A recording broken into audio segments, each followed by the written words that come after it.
Hi, I'm Dara, and this is day 13 of 27 weeks to building a real-life, million-dollar local business. So I'm at a point that I think is particularly hard for all local service businesses. That's hiring. Especially for me, I'm not super outgoing, so interviewing these candidates is probably going to be not my strongest task that I could accomplish. But the applicants are starting to flow in, and I'm launching officially in less than 2 weeks, so it's time to face my fear. Luckily, I had a call scheduled with Pam of Build My Cleaning Business, and she talked me through both my fears and the hiring process. Hey Pam, how are you? I'm good. How are you? Good. I'm glad you're taking the time to talk with me about your hiring process. I put up some Craigslist ads this week. I'm going to be hiring next week, or at least starting to call the candidates, starting to do the first touch thing. So I would love to know more about your hiring process and kind of the systems you put in place to make sure you get great candidates. Alright. So actually, you're already a little bit ahead of yourself because it starts even before you put the ads up. It starts with recruiting, which is really critical. Mm-hmm. So when I have my coaching clients do, whether they're in the Success Academy or not, is the first thing that you have to do, just like when you're starting to think about marketing your cleaning service business for clients, you also have to consider that you are going out into the workplace where employers, whether you're hiring employees or independent contractors, there's competition for the best workers. And so you want to position yourself as a place that people prefer to come and work at, as the company of choice. So the first thing that you need to do is you want to really sit down and think about, as an employer, I'm thinking about what I want and what I require. I need to have experience, clean background check, driver's license, reliable transportation. What do I offer? What do I bring to the table that will make the best people want to come to my organization? So it can't really just be all about me, and what I require. It also needs to be, this is what I offer, and this is why how I can pull the best talent from the local talent labor market. So just like you have a unique selling proposition for your customers, you want to create a unique selling proposition about what makes working at your place, better, faster, easier, more fun, makes more money, has better benefits. So that's the first step. And then based on that information, you're going to craft your ad, and it's going to talk about these are the exceptional things that we're doing at my company that is why you would want to come and apply here. So the first step really is recruiting. And I've seen people, have failures with this because they have things in all caps, and their ad is kind of negative, like criminal background need not apply, all in caps, and it's very off-putting. I mean, granted, nobody wants, thieves and felons working for them, but you just need to be sort of careful about the way that you approach the recruitment process. Mm-hmm. So basically, you put your ad out there. And one of the other things is that a lot of people just do one thing. They just do Craigslist, or they just use Indeed.com or Monster.com. So you want to try to expand your recruitment process as much as possible. So in addition to your Craigslist ad, which is great, you also want to think about maybe if you have a company Facebook page, you want to post your advertisement there. If you have a personal Facebook page, that's actually a really great place because a lot of times your personal Facebook page is comprised of people that you know in the physical community where you are. Friends, relatives, colleagues, former co-workers, neighbors, people you go to church with, whatever. So it's good to let all of those people know also, that you have this amazing opportunity for somebody to come and work.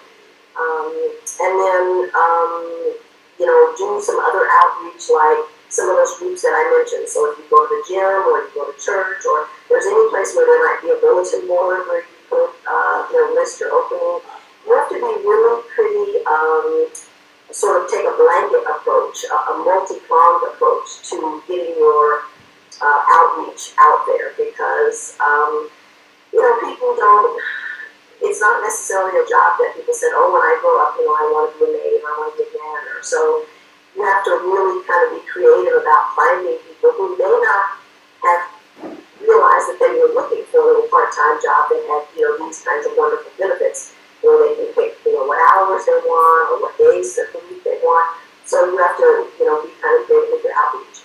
So once you've done your outreach, it's important that you have a standardized application that everybody fills out, so that if you have 2 applicants, you're able to look at them equally.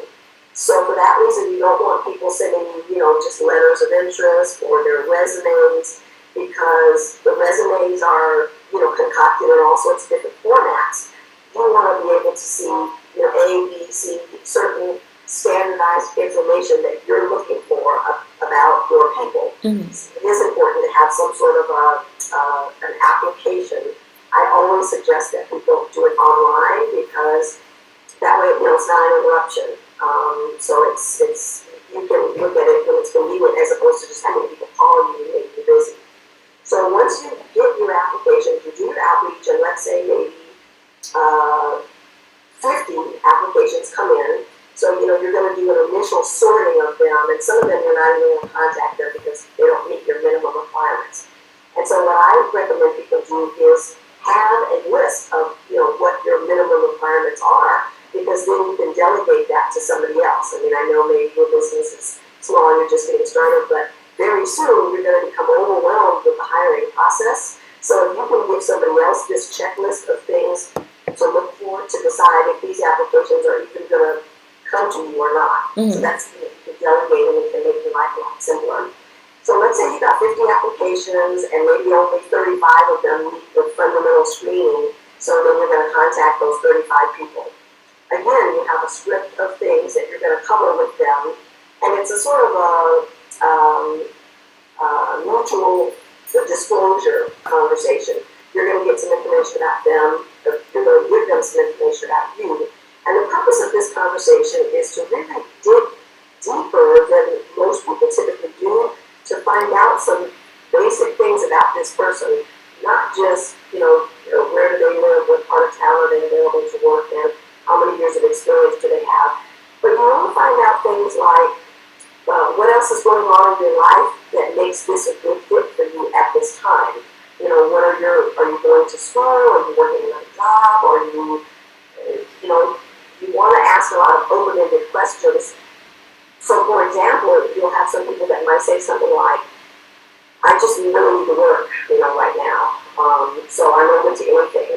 Well, that may sound attractive, but it really isn't, because what that person just told you is that they're desperate. Mm-hmm. And they'll take your job right now, but as soon as they get the real offer for the job that they really want, they're probably going to quit you. So think of a conversation like 2 people sitting on the couch and really sharing and getting to know each other and talking to each other. This is probably the biggest core piece of your entire interviewing process. This is the time when you really kind of get to the essence of this person. Now, granted, you can't ask them things like, do you have children and what are your babysitting arrangements? But you can ask things like, what other time commitments do you have in your life right now that might, limit or impact the amount of time and availability that you have for this job? That certainly is an appropriate question. And then they'll start to go into things telling you, well, my kids just went away to college or whatever. So you can get a more full idea about who this person is and whether this is a good fit or not. Mm-hmm. Most talking to you about, their transportation challenges, or if they're going back to school or whatever the things are. So that's really important information to have.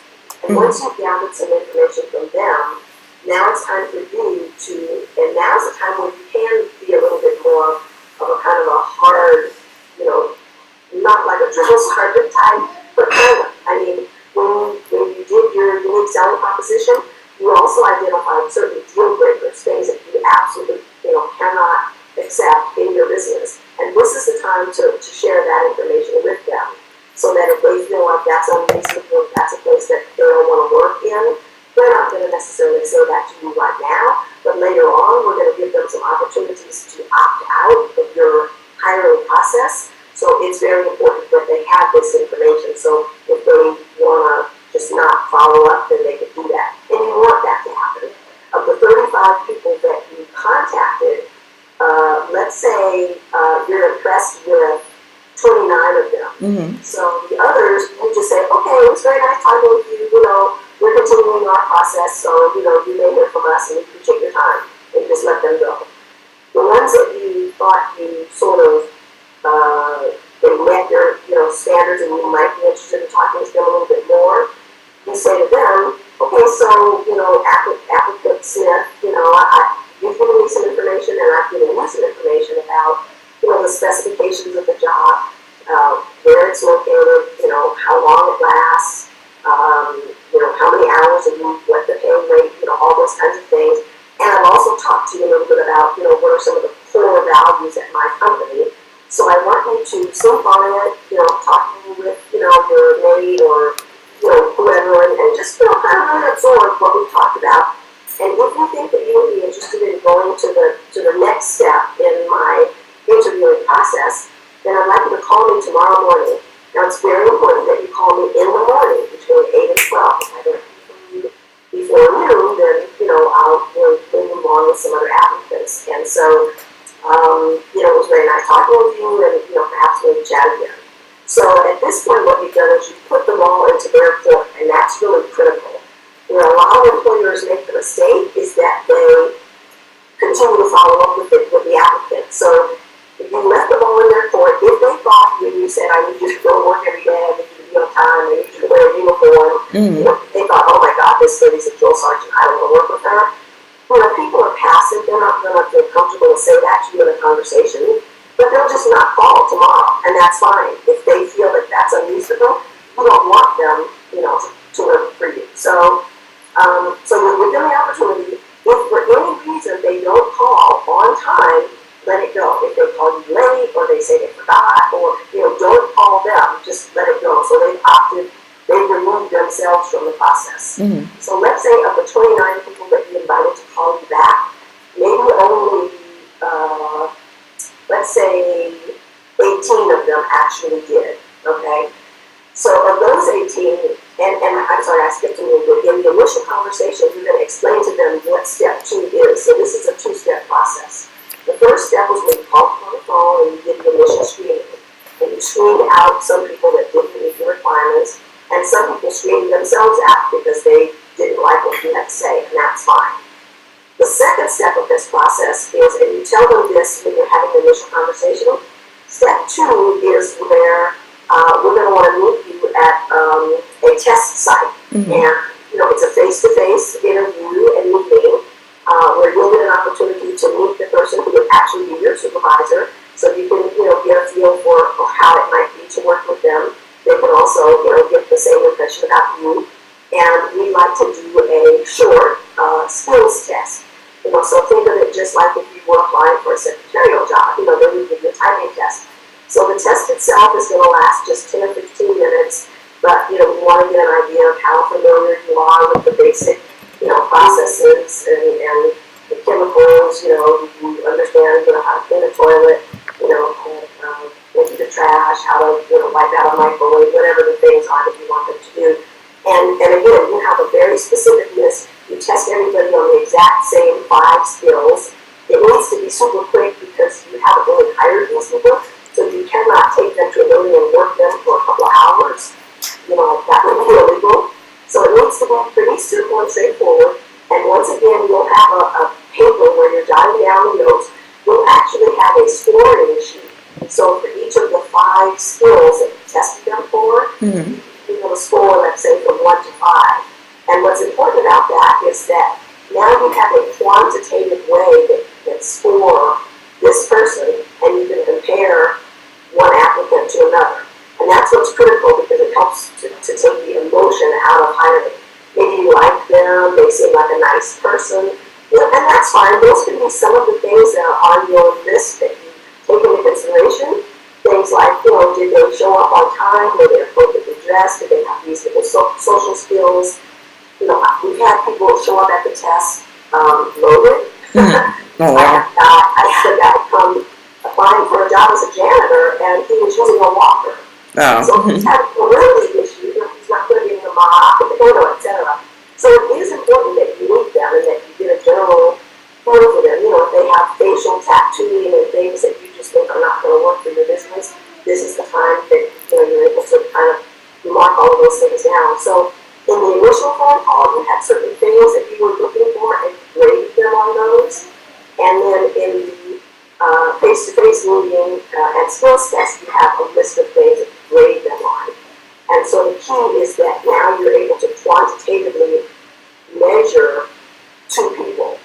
And again, the beauty of this is that you can later, once you have this system all laid out, you can delegate that to, field supervisor or an office administrator, so that it begins to set up your business so that it has systems and it can scale your business, which is what we all want. Yeah. So hurdle 2, and this is really your final step, is same thing. You say to them, Mr. Applicant, it was very nice meeting you. We appreciate you coming out today.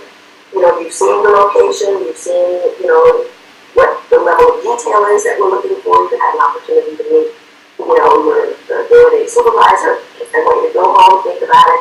If this seems like, something that would be a fit for you, then call me at the office tomorrow morning before 12 noon, and, we'll go from there. A lot of people won't call you. A lot of people won't even show up to the appointment. Mm-hmm.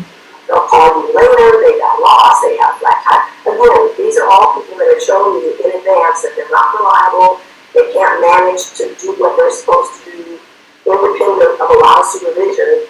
And so, the actual number of people who passed that test, maybe you invited 18 people, only 10 showed up, only 4 actually met your criteria, and maybe only 2 called you back the next day.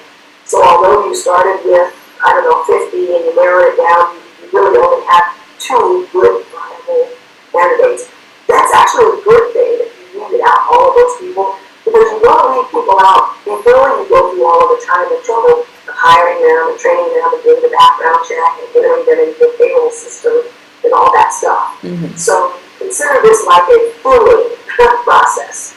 You want to spend a lot of time before you make the hiring decision, because if you don't, if you just start taking more bodies, you're going to spend a lot of time later with disciplinary problems, attitude problems, basic lack of suitability for this position. So basically it's your choice. You're either going to spend some time at the beginning or you're going to spend some time later. But hiring and having workers, whether they're contractors or employees, it is going to take some time. And I think it's important to do it ahead of time, because if you do it later, now you're exposing them not only to your clients, but to your other employees, and it can just really be a problem if you're not thorough about the screening process. So that takes you from outreach and recruiting right up to where you actually make the job offer and bring them on board. And whether it's a job offer or an opportunity to work with you as an independent contractor, the process is pretty much the same. Yeah. All right. Cool. Thank you so much. And you said you offer a coaching course and a mastermind. Could you tell us more about that? Yeah. So I have a couple of different programs for creating business owners that are doing $10,000 a month or less in business. I have a group coaching program that's called Success Academy. And, it's a lot of fun. There's modules and there's actual content that you learn, there's curriculum. But you also have a private Facebook group where you have access to me, and I help you. You can ask me questions. And then the other one that we're just now opening up is called the Profit Maximizer. And so that's for people who are generating $150,000 up to about $500,000 in business. This is it's a more advanced group coaching program with a similar kind of process, but it's just a different group of people. And it's important because those people are working on different sorts of strategies and techniques that maybe aren't affordable or just aren't acceptable to people who are in the beginning stages. And of course, you can also I do a little bit of private coaching. Some people have private coaching calls with me, and then I'm working on one more program that's going to be for the people that are over $500,000. For now, those people are just doing private coaching. So yeah, I work with sort of all different levels of being business owners, and whether they're doing residential or commercial, I work with them all. Oh, cool. All right. Well, thank you so much. I will definitely be in touch with you. Okay, sounds good. All Good right. luck. Thanks. So my goal is to hire at least 2 great teams before my launch in 2 weeks. Setting up my ads and doing preliminary interviews has been pretty time consuming, and I would estimate this process has taken me 9 hours total over the last 3 days. Setting up my ads, however, has been free, so again, our spend hasn't changed. So next week, even though I'm in the thick of hiring, it's time to start developing my list of marketing channels.